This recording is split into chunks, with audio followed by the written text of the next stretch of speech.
આજે હું એક્સપિરિયન્સ કરું છું કે બ્લોક પ્રિન્ટિંગ કેવી રીતે થાય છે. સો ફર્સ્ટ ઓફ ઓલ એમના પાસે આગળ ડીપ હોય જેની અંદર ચૂનો અને ગોંદથી આખું પેસ્ટ રેડી કરવામાં આવે.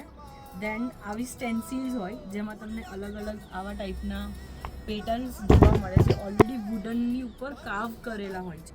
આવા ટાઈપના બધા પેટર્ન્સ એ લોકોએ રેડી કરેલી હોય.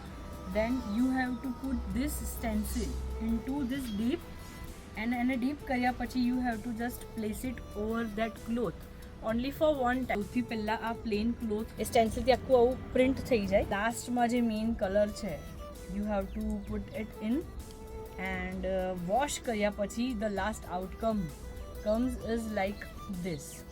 and આટલી બધી પ્રોસેસ પછી you are getting this. now you can understand કે એક ક્લોથ બનાવવા પાછળ કેટલી બધી મહેનત લાગતી હોય છે.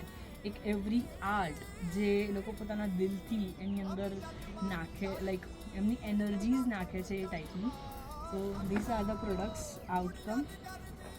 એવી રીતના બાંધની, Kutchi work and all is આ 3 કલરના વેરિયન્ટ્સ છે જેની અંદર પહેલાં સ્ટેન્સિલથી પ્રિન્ટિંગ કરવામાં આવે. દેન આ પર્ટિક્યુલર પાર્ટ્સ છે એની અંદર રેડ ડાઈ અને આ પર્ટિક્યુલર પાર્ટ્સ છે એની અંદર બ્લુ ડાઈ.